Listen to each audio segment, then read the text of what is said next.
Professor Heragu is very well known in the field of decision sciences. He is currently the Associate Dean of for Academic Affairs in the College of Engineering, Architecture and Technology at Oklahoma State University, where he's the Regents Professor and holds the Donald and Kathy Humphreys Chair. Previously, he has served at the University of Louisville, RPI, State University of New York, Plattsburgh, and held multiple visiting appointments at the State University of New York, Buffalo, Eindhoven University, Twente, and IBM's Thomas J. Watson Research Center. Professor Heragu is actually very well known in the field of industry engineering, particularly in the domain of facilities design. And I personally know several faculties across the world uses his book on facilities design. And he's authored the 5th edition recently. Is that very true? Great. And he served on the PI as our co-PI in multiple NSF projects. I recollect working on some of them along with Professor Heragu earlier. But I also know he has worked in private, in different logistics agency and private companies along with General Electric. I fondly remember one of his projects, which was on the vaccine, how to minimize congestion in vaccine. That was during the swine flu, that regime. That's right, yeah. So it has a lot of practical implications some of his projects had already in the field. Dr. Heragu is a fellow of the Institute of Industrial and Systems Engineers and Society of Manufacturing Engineers. He has received the IIC David F. Baker Distinguished Research Award, the Award for Technical Innovation in Industrial Engineering, and Tracy Crane Distinguished Service Award. He's also received the Reed Apple Lifetime Achievement Award from the Material Handling Institute. So in sum, we are very honored and happy to have Professor Heragu here today. And thank you so much for joining us physically at the campus. That's really good. Thank you again, and the floor is yours. Okay, well, thank you, Dr. Roy. Thanks everyone for being here. So I came to Ahmedabad, actually IIM, this campus back in somewhere in the early 90s for a conference. And I think I came to this building where I stay.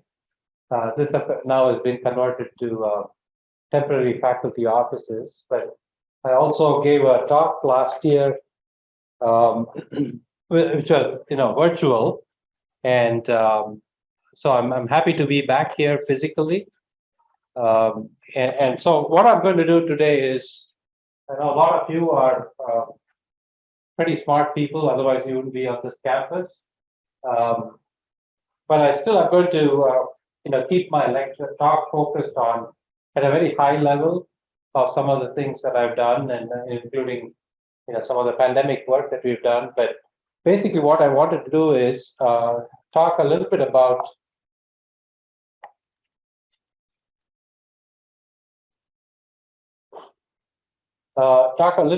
some of the disruptive innovation that has taken place in the last 15 years, actually, not just in the last 1 or 2.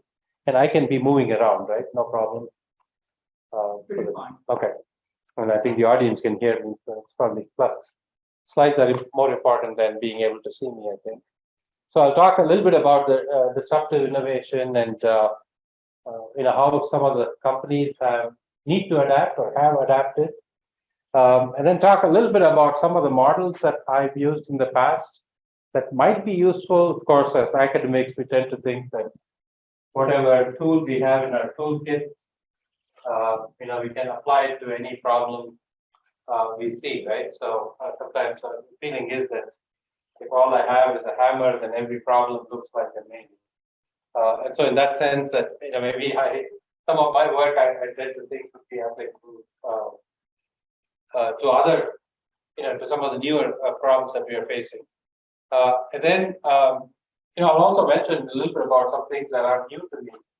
In fact, some of the work that is ongoing now, that I see in the own faculty that I hire, are so much different from what it was when I went to school, that if I need to fully understand that, I need to go back to another university or my own university and get a PhD, like a new PhD, to keep up with all the things that have gone on. So after that, I'll stop for question Q&A. And so put a small plug for my book that actually is coming on July 14th. This is the 5th edition, and it's I'm very proud of this because it's used all, I think I can fairly say in every corner of the world, in all the continents. If not as a required textbook, as a textbook that is used for a supplemental material.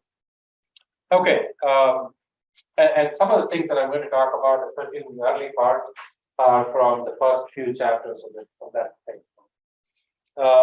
This is Oklahoma State University. It's a beautiful campus, just like yours is.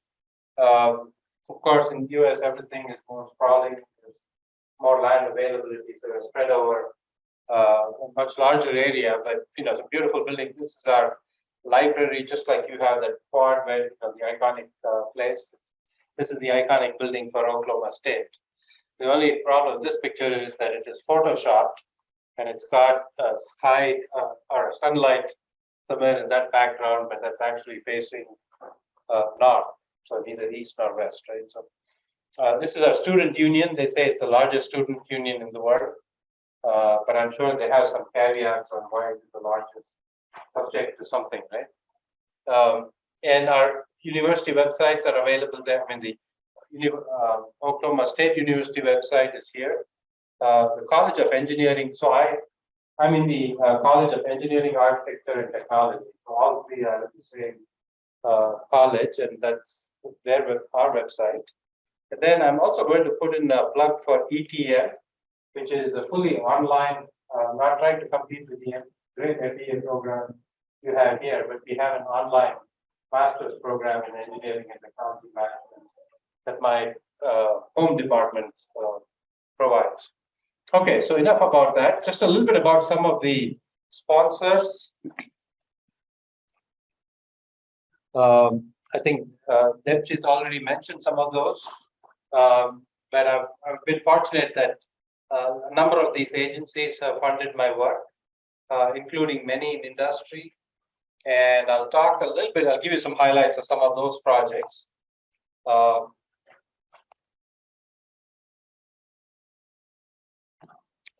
And some of my collaborators, faculty and former students, and you'll see Dr. Roy's name up here. I'm not sure why this is showing in.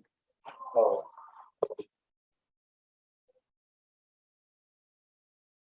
How do I minimize it?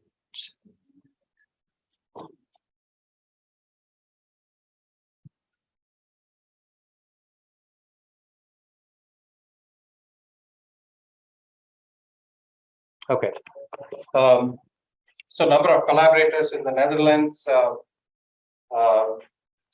mostly at University of Twente and Eindhoven Institute of Technology, but also my colleagues from Oklahoma State, RPI, Red Square Polytechnic Institute, where I spent a lot of time, and the University of Louisville, plus my former PhD. All of these are PhD students who are now in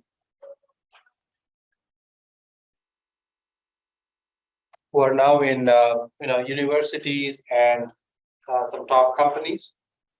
One more. Is there a way to minimize this? Where do I hide a video panel?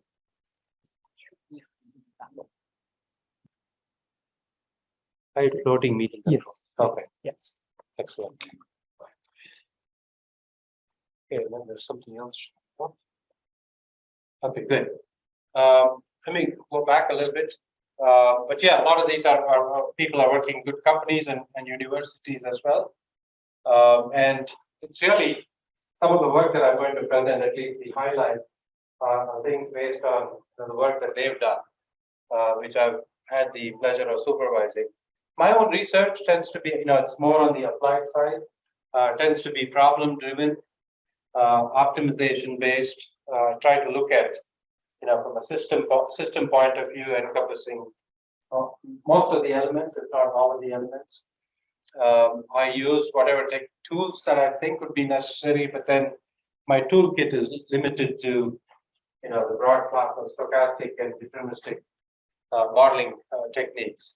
Of course, I like to develop optimal algorithms, but as you know, most problems are intractable. So oftentimes to solve it, you have to resort to heuristic algorithms, right? Okay, so let me start with warehouse design and analytics. Uh, I'll start out with a case study. There's a warehouse in Louisville of Ann Taylor, which is women's clothing store. And this company, I don't know, picture may not be very clear, but they have some racks for storing goods that comes from the Far East. Now, the business model is definitely going to change going forward because of COVID. Right? But prior to that, this company used to has something like 600 stores in North America, and they would work with their suppliers, whether they're in Vietnam or China or India, work with their suppliers to say that, this is what store number 427 needs this week. Many of these stores are in high fashion districts, shopping districts, and so the real estate is very high. The company likes to have most of this square footage for display of clothing rather than storage of materials. So they each of the stores will say, give me 2 or 3 shipments. Some of the Manhattan, New York stores would say, give me 3 shipments per week. So this company was able to work with their suppliers in the Far East to say that, and India, to say that, give exactly what this particular store wants on Monday, Wednesday, Friday, or whatever, 2 or 3 days that they chose. And as a result, this company was heavily into cross-docking. What I mean by that is when the products come off of the truck into the warehouse, 60 to 70% of them don't spend even 1 second on a warehouse shelf. They just go through a sortation system and out they go, into outbound trucks. So the picture here is of garments, of expensive gowns, wedding gowns, and dresses that actually come on hangers in the container. But the funny thing is, for tens of thousands of months, they are individually wrapped, like you see here, come in hangers, come in, individually packed items. As soon as they come to this store, they pour them up, put it in the box, and send it away. And for them, it's not a problem because you're only holding it for 1 or 2 days during shipment, rather than the 1 or 2 months it takes for transporting from the Far East.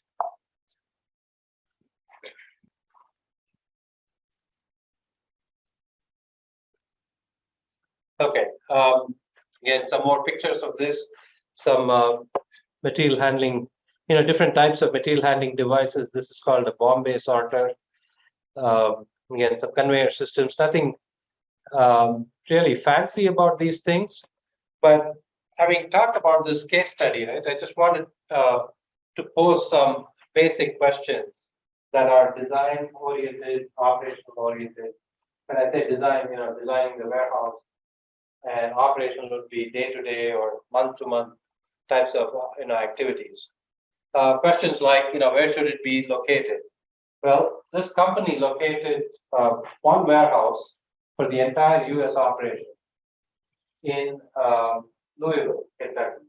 And the reason they chose that was because UPS, United Parcel Service, which actually ships their goods, had an air hub right in Louisville Airport. And so this way, the company can wait until 10 o'clock or even midnight to do the packaging, send it to the airport, it gets on a plane, gets to the destination the next morning. So their reason for choosing Louisville was because of the proximity to their transporting company. And what percentage of the goods should be cross-docked? For some reason, Ann Taylor decided there was some number between 60 and 70%. I think it was more like 67% of their goods were cross-docked. That means they never sat on a shelf for even 1 second. That's 67%. What types of material handling goods do you need? How many part-time workers do you need to assign? So these companies, they don't, again, now the wages have gone up in the US because of inflation. But before, these order picking operations did not, sort of like, low paying job. Right?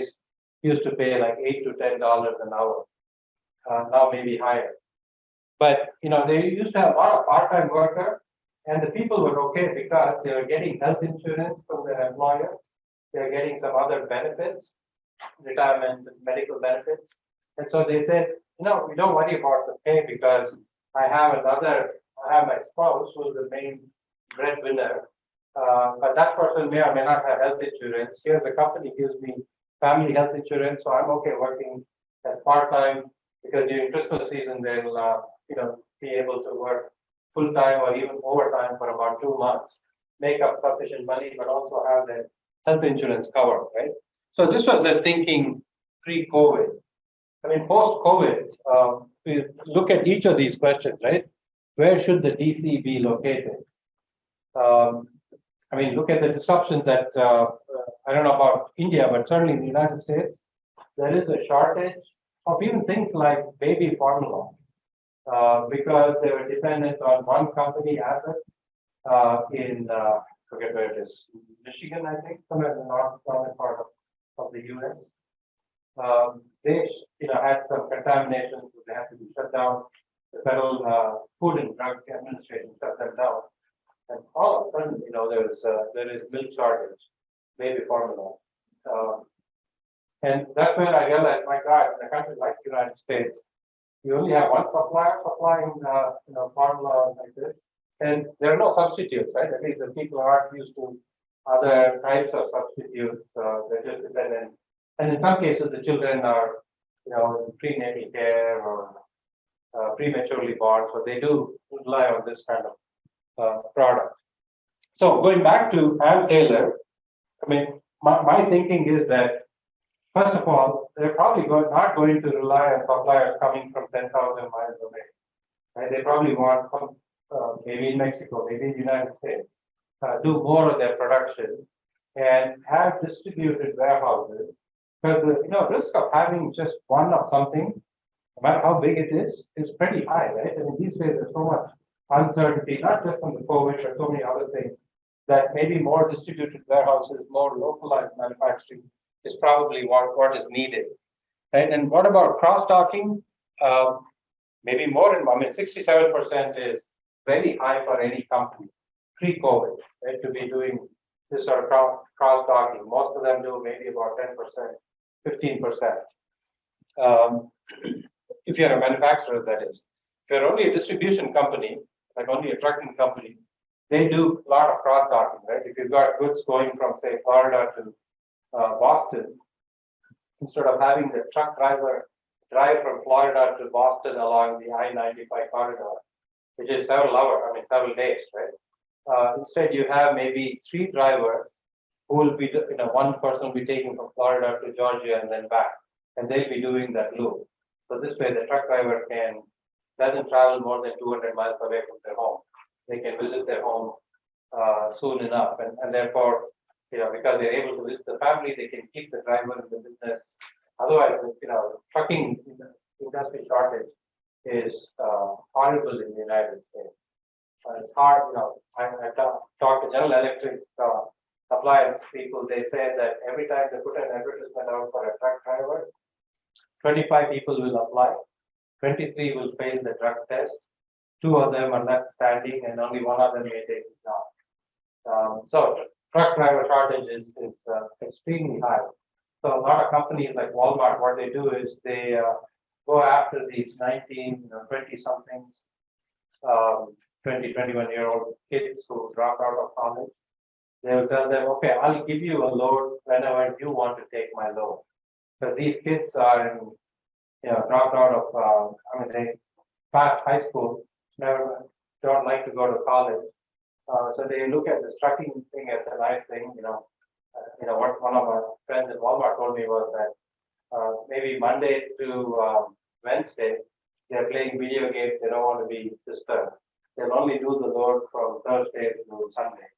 And so the company will accommodate for their needs. So anyway, my point is, there are trucking companies that do a lot of cross-docking because you don't want the same driver taking it thousands of miles back and forth, because otherwise they'll be away from home, and they may quit that industry altogether if you make them travel that many miles away from home on a constant basis.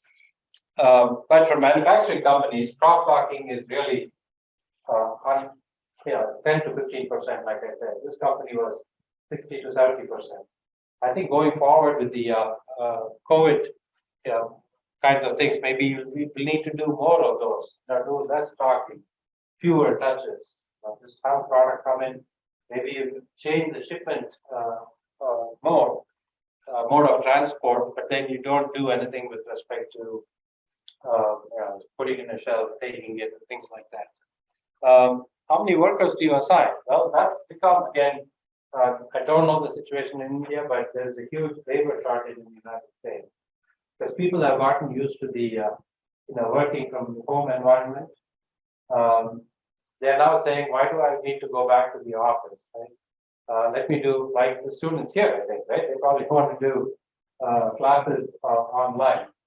And that's the same thing with a lot of, people need to get used to it. And I don't know how many people really come back to the regular 5 days a week, going and driving 30 miles or 20 miles or something, spending half an hour to 1 hour driving, going to work, putting in a full day's worth of work and then coming back. I think those days are gone. Maybe they'll go to an office or their office once or twice a week. The rest of the time they're going to do it online. Right? So how do companies like this cope with employees that they need for order picking? So again, more automation, I think, is probably going to be the answer. Okay, so I'm going to talk a little bit about some of these companies. You probably already know this, and you can come up with many examples within India itself. But I picked 4 of them, companies that have benefited immensely because of the internet proliferation, right, that began in the 1990s. I mean, when I was in college in finishing my PhD, we had something called BitNet, and the ability to send email was just amazing. And in 1985, it wasn't Excel, but it was Lotus 123, I think it was what it was called, right? They actually came up with a simple spreadsheet where you could put 10 numbers in a row, add them up. I mean, now the world is a lot different, right? But going, the internet thing happened, reaching out to the masses, to the public, in the mid-1990s. So around the same time is when Amazon was born. They wanted to sell CDs, and I don't know if you know what a CD means, but especially the younger people, right? They wanted to sell CDs and books and audio tapes and all that. Now it's a totally different company. Uber didn't exist until some time ago. Let me show you this. Let me just talk a little bit about this definition of disruptive innovation. So technologies are companies that specialize in making expensive products. Tesla is an example, or sophisticated products that disrupt the status quo. So it wasn't until Tesla came into the market that people really thought electric vehicles would be viable. Right? Now Ford is doing it, Volkswagen is doing it, Audi is doing it. Every company has it. They're all followers, but Tesla came in and just changed the whole landscape, at least in the United States. And obviously, the supply chain design, management, and operations is vastly different from what for these companies, is vastly different from what normal company or pre-COVID-19 company would have had as a model. So let me show you this slide. There's a way I can get.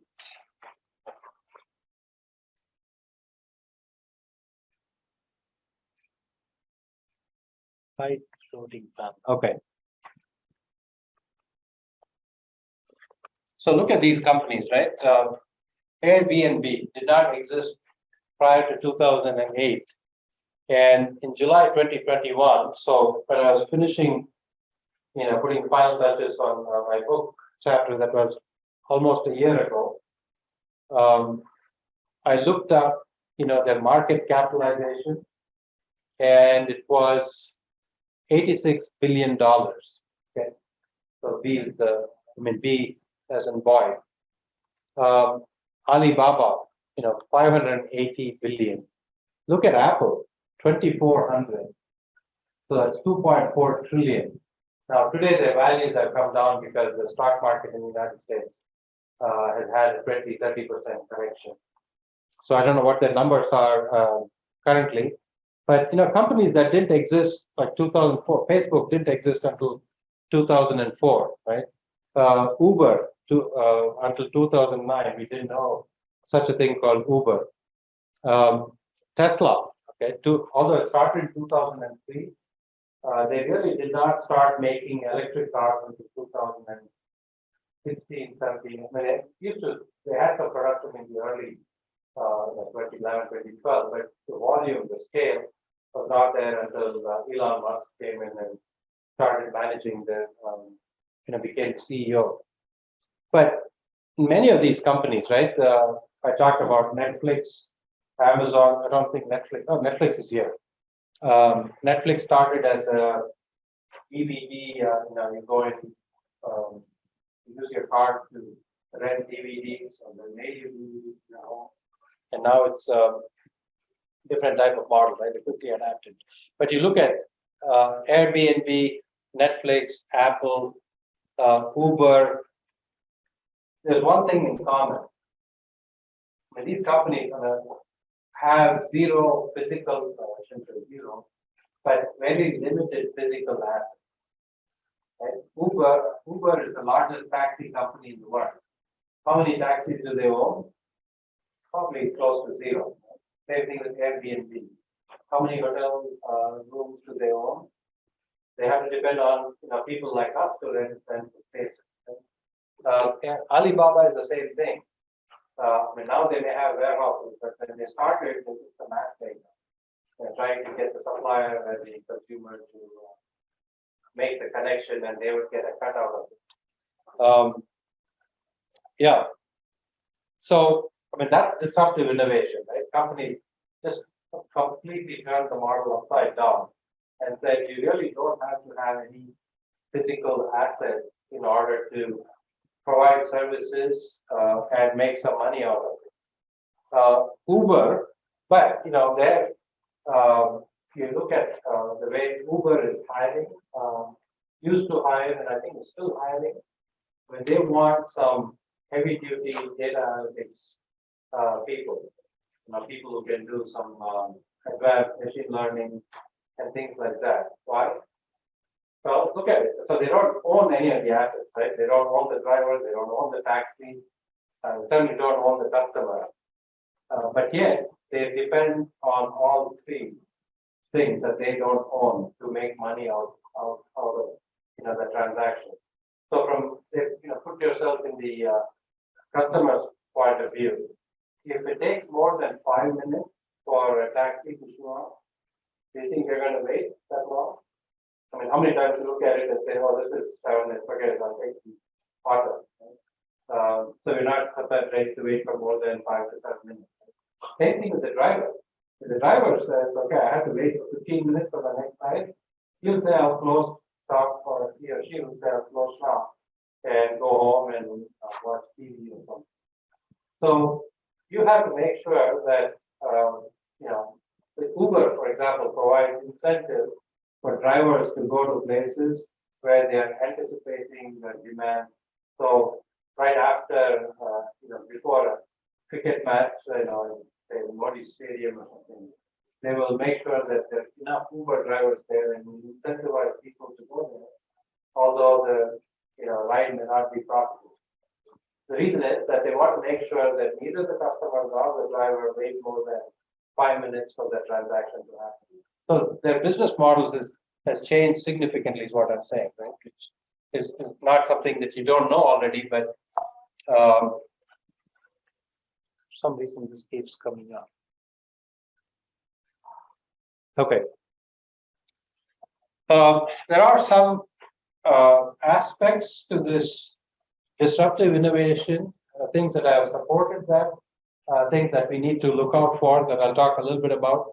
Obviously digitization has been happening since the mid-90s, well, even before that, but heavily since the mid-1990s and maybe, since 2000, right?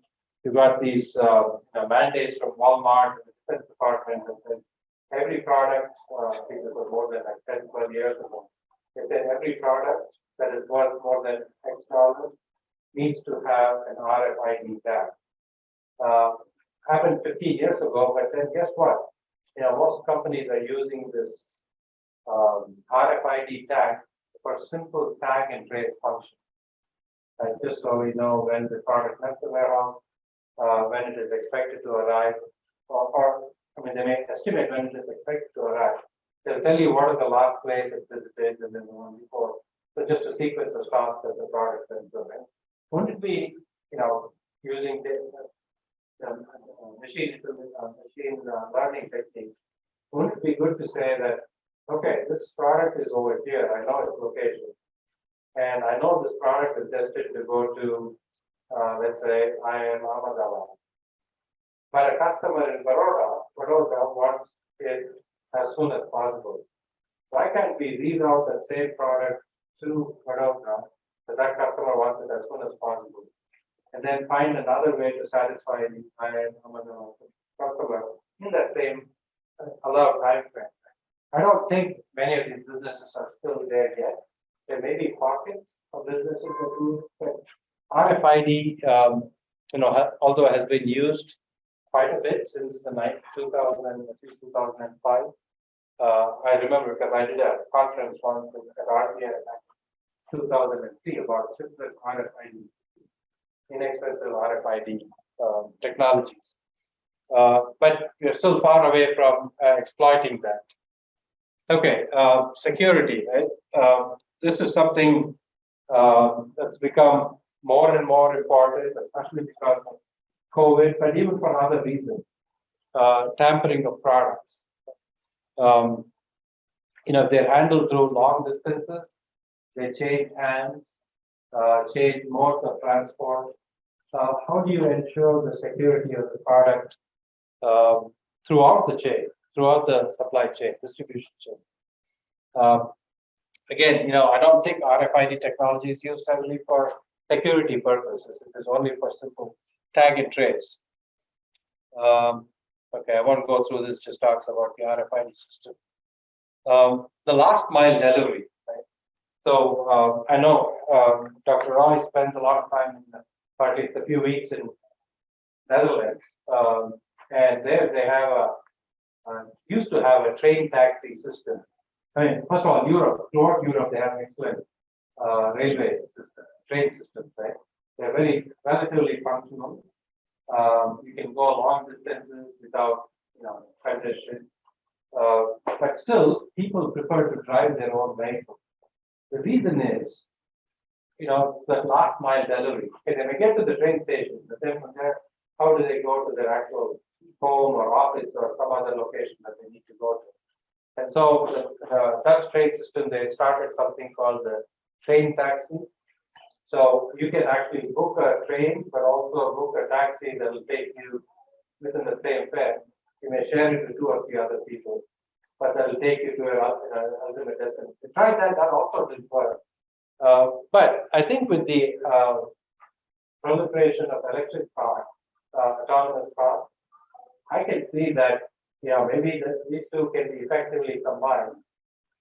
See, anytime you put a human in the loop, right, there's going to be a lot of uncertainty, error, and things like that. With more automation, with driverless technology, I think we can solve this last mile problem, or solve, but at least address it in a way that we don't see the congestion on the road.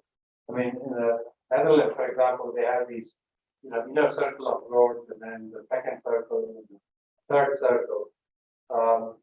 And if you ban private traffic and ask people only to use electric cars, autonomous electric cars, then that might solve a lot of the congestion problems. Machines, unlike human beings, will not try to cut lanes, and you don't do that, the whole system becomes much more efficient than if you are. One of the reasons why there is congestion in the road, yes, there is limited infrastructure, but it's also because you got a high degree of variability in the vehicles that you see. You got a cycle, you got a scooter, you got an auto rickshaw, you got a car, you got a truck, all kinds of vehicles. and each, they can all get, 3 of these types of vehicles can be one lane, or one vehicle can be occupying 2 lanes by going in the middle. So you have to, with automation, you have to all of this variability, and things will be moved, working like clockwork, and you can reduce the congestion so much. I mean, especially everybody is now ordering, even here, right? Ordering stuff online. And imagine, for the company, the bottleneck is really that last mile delivery. So how do you, address that, right? Again, my theory is that if we had automation there, that would solve a lot of the problems. Okay, so this is again talking about the same thing, right? So you got autonomous vehicles, not just on the road, but in warehouses, in the sky. Like Amazon is now piloting drone delivery of packages. But even, there are companies, planes, right, are pretty much autonomous vehicles because the pilot is there, but they're probably, just monitoring. They put it on autopilot and they're just monitoring what's going on. Right? There's also, I don't know if you know, there's a Jet Airways existed on a flight, I think, from India to Amsterdam. The 2 pilots were fighting with each other. Anyone remember that story? I'm not making it up. It really happened.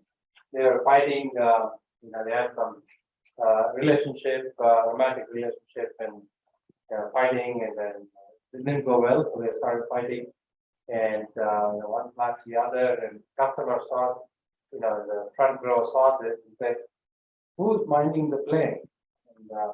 And as soon as they got off, they pulled their badges and said, "You don't work for Jet Airways anymore." My point is that a lot of the travel is already autonomous, so it's a matter of. I mean, I have actually have 2 Tesla vehicles. Both of them have full self-driving capabilities. So in fact, when I'm on the road in a congested area, so I always put it on what do you call full self-driving mode, and all I do is punch the destination and know which exit to take, when to slow down. If I'm on the right lane and there's another vehicle coming into the highway, it'll slow down or speed up, depending on what the distance is, so that so I can, so it is safe.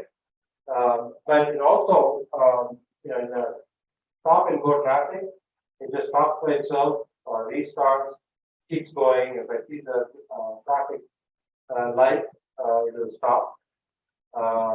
Red light, that is, green light, it keeps going. Actually, the way it is now, the beta driving, I still have to override. It will automatically stop at every traffic light. But before it does that, I can hit the accelerator pedal and I can override this automated stop at the traffic light. But the point of mentioning this is that I trust the vehicle, autonomous vehicle, a lot more than myself in congested traffic, because it can see the distance between my car and the car in front, reducing much faster, because of the acceleration situation. I can't sense it, but it can sense it much faster than I can. So when I'm tired, I put it on all the time. But again, it takes some acceptance, right? People if they see one accident in the Tesla car, that gets wide publicity. But how many accidents happen in manual driven cars day in and day out? We don't talk about it. Right? And look at so the accessibility of automation there is the trust in automation. That's a huge issue. How do you overcome that is a big issue. But then look at plane travel. I mean, we think pilots are driving it or minding the plane, but it's actually an automated control, even during landing and takeoff.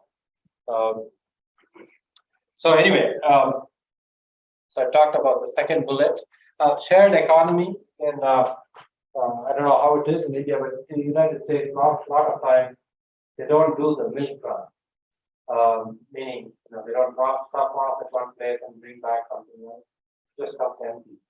So why not? I mean, that's why there are now third-party logistics that specialize, XPO and companies like that specialize in consolidating packages. So, the truck doesn't travel empty in either direction. But it's not just trucks, right? It's also warehouse space. It is manufacturing facilities. I mean, there are some job shops that could be doing, or even regular companies, appliance companies that manufacture appliances under their own brand, but they could be operating a third shift and producing for somebody else. So anyway, shared economy is another aspect of this disruptive innovation that I talked about. Additive manufacturing. I mean, a naval ship that's in the middle of the Indian Ocean, they need a small plastic part that is critical for some other component. With 3D printing, you can actually make it there rather than have somebody send that to you. Right? But likewise, there are a lot of small plastic parts that we consume.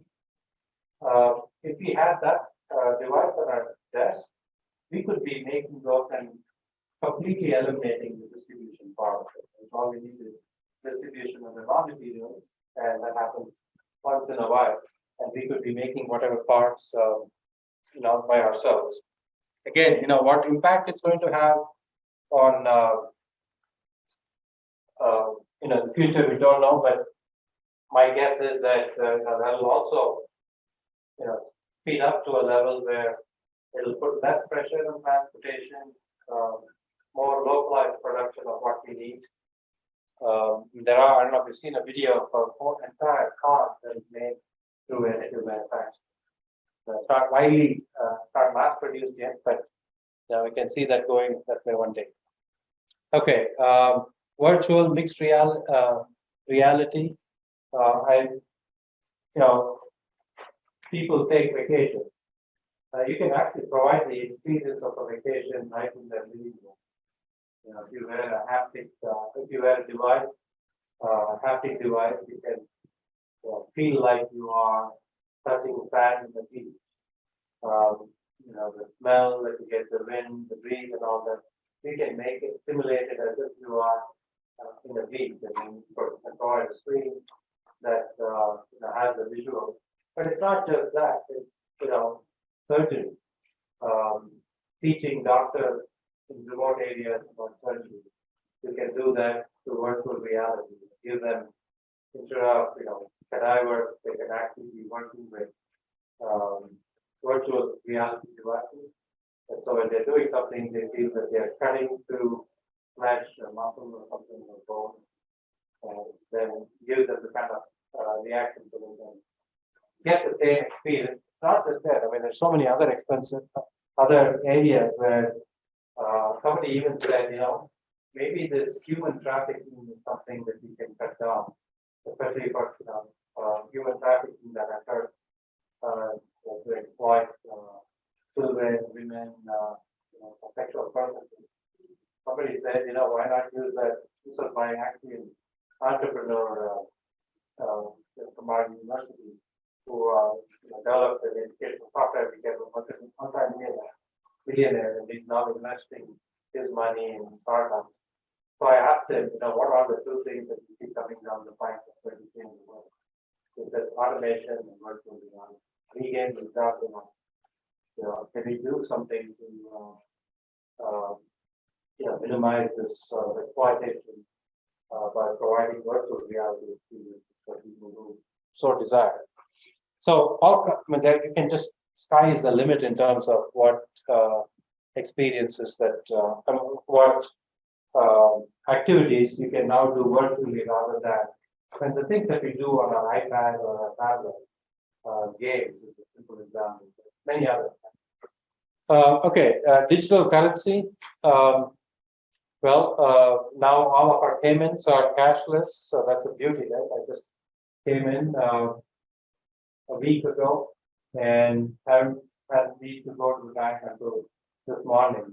So a lot of my transactions were done through Paytm or debit card or other means. Cryptocurrency. Again, I don't know, and this is what I said a year ago. We don't know.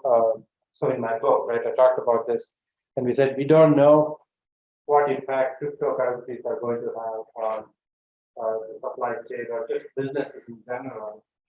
Because I don't know if it's a good thing, but a bad thing, I really don't. Consumes to generate cryptocurrencies, you need a lot of computing power, which require a lot of energy. In fact, I see people going to the United States to states where the electricity is cheaper because they want to run, do the mining for cryptocurrency. And I'm thinking, what is the benefit of this? I don't know, it's not clear to me that, of course, cryptocurrencies are now crashed like crazy, right? Of course, they went up from $1 to $40,000 per Bitcoin. And now I think that talking about Bitcoin, now it is something like 32,000 or something. But again, the point is, what is the use of it? We have all these other virtual currencies anyway, through Apple Pay and this and that. Sustainability is, now we keep talking about it, but I think we are at a point where we will start doing something about it. Maybe it's just my naive hope that will happen, but I'm also seeing a lot of things change around the world. Right? I mean, the reason they had the Syrian war was because, within Syria there was turmoil. Was because the farmers who are used to farming had drought for years and years and years and said, okay, I need to get to the city. So once you have all the people coming to a smaller area, that's when competing for resources, all of that is happening. And look at, it is still, the next slide talks about some of the, this is just a summary of that. There's also space colonization. Who knows where that's going to lead, but the impact of that on supply chain. How am I doing for time? For 10 minutes? Okay. I'll quickly go through some of the things that are done. But just going through this, so this was the National Academy of Engineering grand challenges that they put out in 2008, making solar energy economical. It's still not economical, right? The only thing we do, like in India, is for hot water heating, but not for heating, not for electrifying homes. That still not happening. Why not? Right? The same thing in the United States. There's so much sunshine, especially in the southern part of the country. Only now I'm going to get a solar panel, but for me, it's still a break even. I have to do the investment, and we take a loan to install the solar panel, but it's come to a point where whatever I'm paying the electricity company is what I'm going to pay towards the loan. The government is still not very friendly in terms of helping me with the transition, although I'm using my own money to make my own investment. These were done in 2008. In 2022, we don't have that happening yet. But I think because of a lot of the pressures that we're seeing, for example, the price of gas, the price of oil hit for $110 per barrel from $35, $40 not too long ago. As it is, there's high inflation because of COVID. I think people had more cash, at least in the United States, had more cash in their hands, but they're not going out to spend on restaurants and things like that. And as soon as COVID let up, they started going out more, and so the pent-up demand caused a lot of inflation. Plus, not having the supplies coming from China was a problem, not having labor was a problem. So all of this, and then the gas prices, oil prices led to inflation. So at some point, I think we'll probably, solar energy will start becoming a lot cheaper I mean, for me now in the United States, the price of gas is, something like $5 to $6, depending on which state you live, per gallon.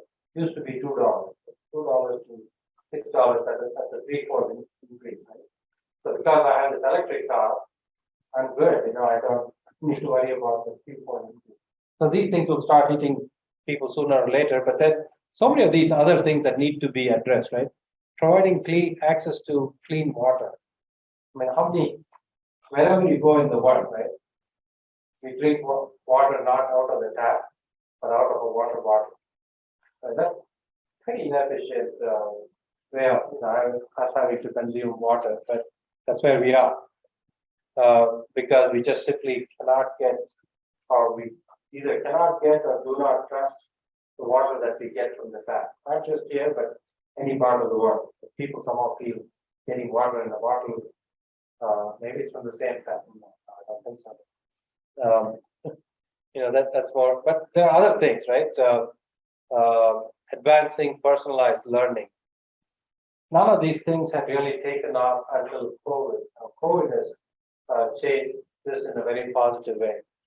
Okay, it says more enhanced virtual reality, reverse engineer the brain, develop carbon sequestration methods.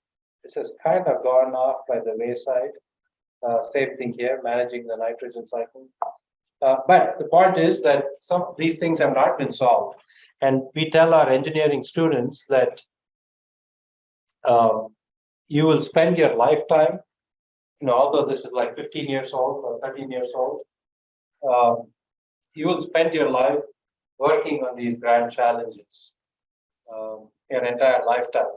Okay, so now let me quickly go through some of my prior work, which, this one is something that I'm proud of because done back in 2005. This is a model that you can use to dynamically decide how much of your warehouse you're going to use for reserve storage, which is, high density storage, from wall to wall, floor to ceiling, compact storage. How much of it are you going to use for cross-docking? How much of it are you going to use for forward? So basically, in the forward area, you've got products that are, you open the carton, you take the product out, you do some value-added things, put them in another box and send them out. But this model actually tells you how to allocate, for each warehouse. So before it was more like an art. This is more like a science. So before the warehouse designers would say 10% here, 60% in reserve, 30% here. And you ask them why the 6, 10, 30, they'll simply say, I've done it before and I won't do it again. And, really it should be based on what is the cost to actually store the goods in the reserve area? And what is the cost to move it in and out of that reserve area? And the reserve area storage, because it's high density storage, the cost per unit storage location very cheap. But the cost to move it in and out, because of the automation as well, the material handling is much higher. Whereas look at cross-docking, you just need a conveyor to take it from point A to point B. But you can't do heavy, stacking one on top of the other, wasted space. So the cost of handling is cheap, but the cost of storage is very high. So you can use those of the models to actually determine. Okay, I won't go through the model because lack of time. Yeah, this is a project that I worked extensively with Dr. Roth. In fact, PhD dissertation was based on this. But here's an autonomous warehouse that transports, the red things that you see here. These are autonomous vehicles that, just like human beings, can grab hold of one of these two elevators, and any pallet that is inbound or outbound, that can actually go to the location of the outbound pallet, pick it up, and actually you can see a animation of that right here. So this green space is space for an inbound pallet, and the autonomous vehicle gets into an elevator. It's got 3 sets of motors, one for X, one for Y, and one for actually lifting the pallet and putting it into its storage location. So you'll see it, deposit the item there. And there's an outbound pallet nearby in this particular instance. And so the elevator is there ready to pick the item up, pick the autonomous vehicle up and bring it down. So pretty efficient and effective transaction here, right? Because we were able to pair a storage transaction with a retrieval transaction. But some of the questions that arise in this, this kind of problem is, how many storage spaces do you need? How tall a building do you build? How many elevators do you have? How many vehicles do you have? What speeds? So there are so many questions that we actually address this. Again, my belief is that more and more warehouses, because of all the problems that I mentioned, in the post-COVID era are going to be automated. And so if you're going to build an automated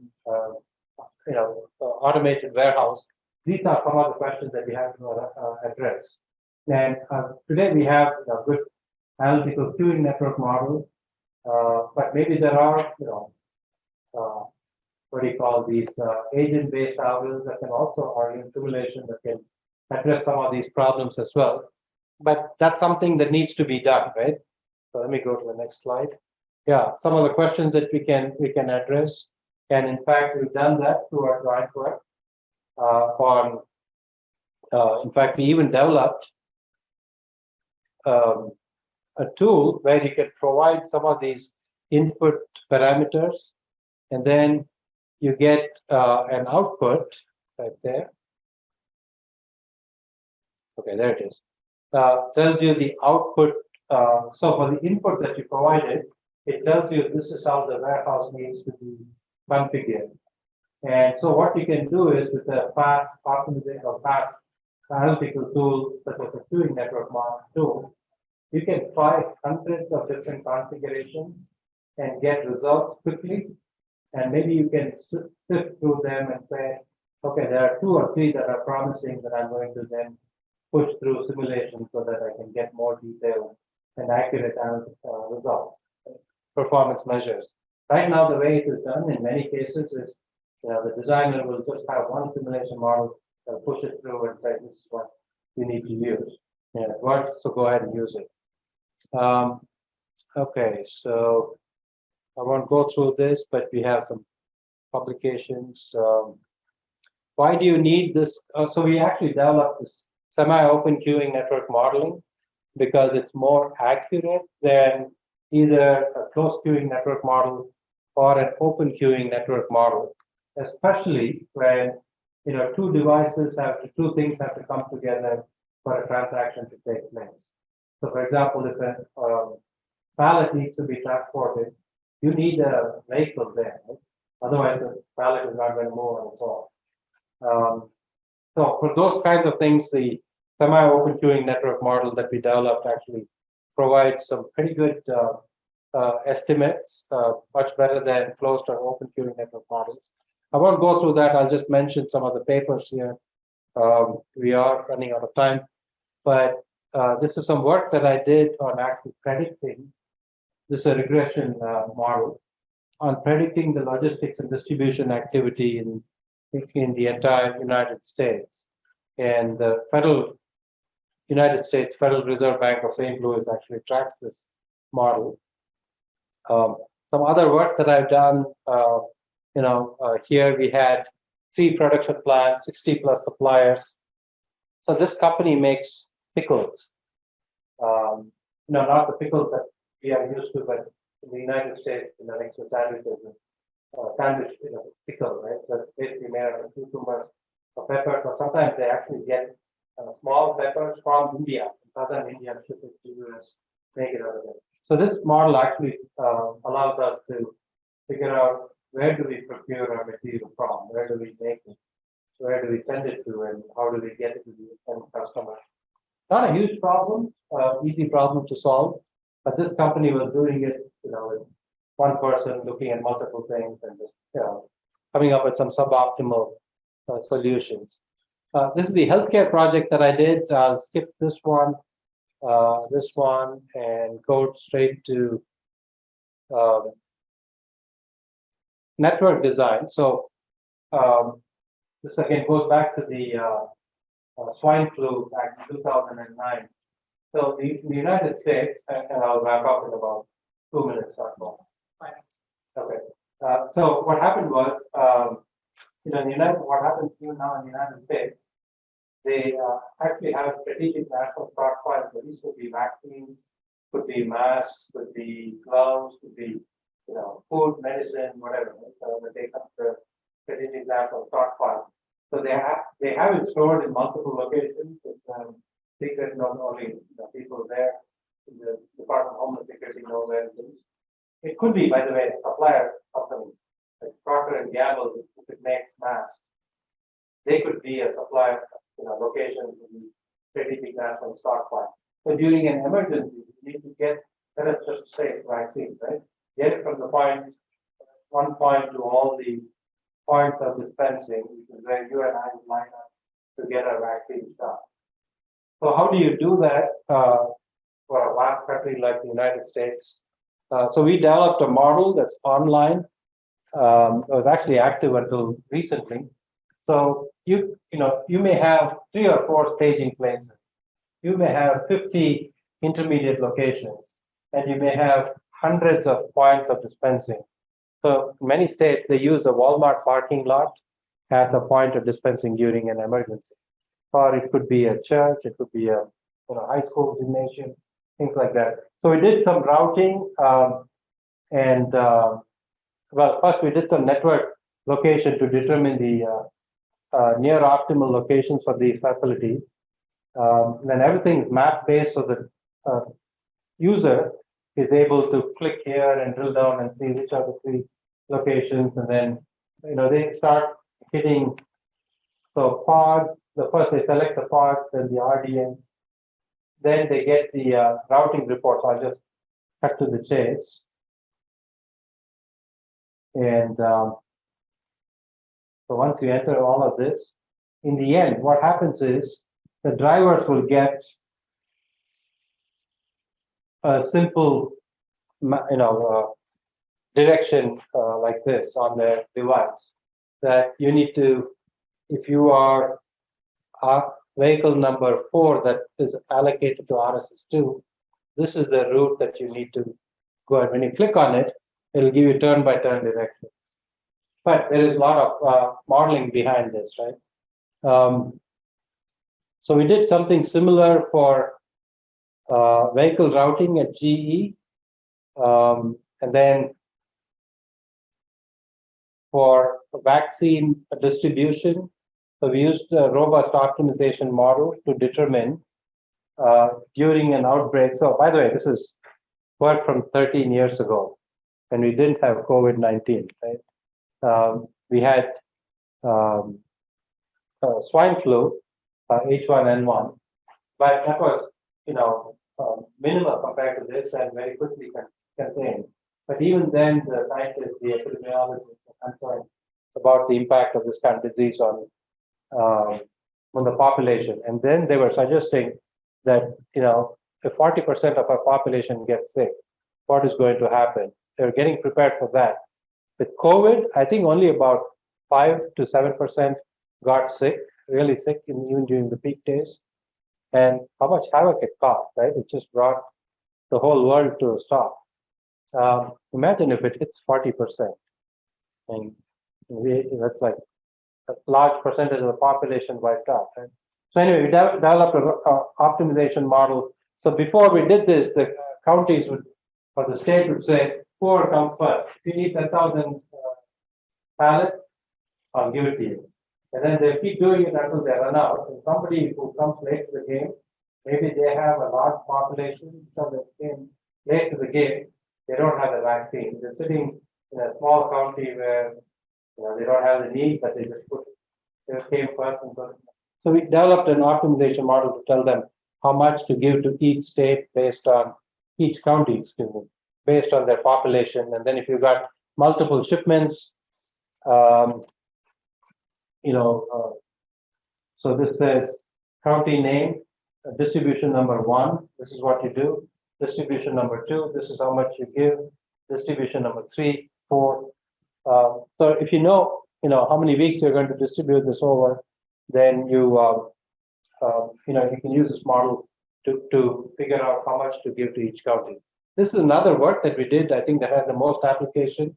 And let me show you a simulation model of a real drive-through mass vaccination clinic that was implemented. So we were able to vaccinate 19,000 people in 1.5 days. That time, again, we had the H1N1 scare. The city of Louisville said we got 90,000 vaccines. How do we distribute it? And so we developed a simple simulation model. Had to be done within a week, right? And nobody was willing to buy the initial model that some of our public health department people had proposed, because they said, how do you know it's going to work? And then we said, okay, we can actually simulate it. And that through that, we were able to buy the confidence of the decision makers. And this is a picture of the aerial shot. The thing I like about this is that, I like to say about this is that this is the drive-through area, right? And right around here, they had a walk-up clinic. Look at the number of people taking advantage of walk-up. If they come in here, they can get out very quickly. Here, it takes about 20 minutes. But they seem to prefer this because, well, I'm sitting in my car, I can text, I can talk. 20 minutes is not a big deal, right? And so, in fact, some point they had to kick these people out and say, no, you're going to the walk-up clinic. But this was a very successful. I don't think even post-COVID anyone has done that large vaccination. But then this again, you can test 3 scenarios. Come up with some animation so that people who are decision makers, who don't know anything about the methodology that we use, can look at this animation and say, yeah, I think I have confidence. Because they may not understand anything about what we are doing. But the moment we showed them the animation, they said, okay, good, this is good. Let's go for it. Right? Okay, and then we did something similar for ambulance, dispatching ambulance during an emergency. So here, all that the customer or the call taker has to do is click on the new call that comes, and it tells them which vehicle to assign. Again, tells you, this is where the vehicle is, this is where the patient is, and that's the hospital that they need to go to. So before, the person had to do a manual assignment, and now within seconds you get, we have some papers published on that. I won't go through the CD simulation, but I'm going to pause here. I've taken a little bit more of your time than I should. So I'm going to thank you and pause here for any questions you might have. Thank you. I tried to give you a very broad overview, but this time I wanted to focus more on what I think is going to, how our world is going to change post-COVID. If indeed we are in a post-COVID era, who knows? And so,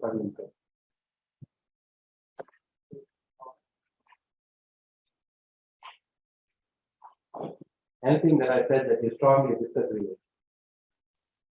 I don't have all the answers, right? I think he's completely wrong. I'm also making predictions.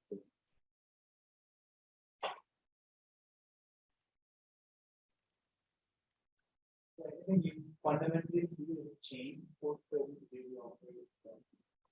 So one big thing that we are seeing is a lot more things are being done virtually. And look at meetings. We are now like this meeting, right? Because we are all used to Zoom and all that. We are now saying let's do hybrid. And so that I think is when all of our faculty meetings are now hybrid.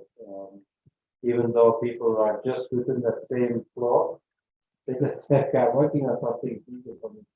So that's one big change. How does that affect research? Yeah, I don't know how it changes our research landscape, but from industry point of view, supply chain point of view, I think there are a lot of things that can be done in a distributed way, much more so than we were able to. We don't have to all be in the same location, and still can come up with some important collaborative decisions that help us.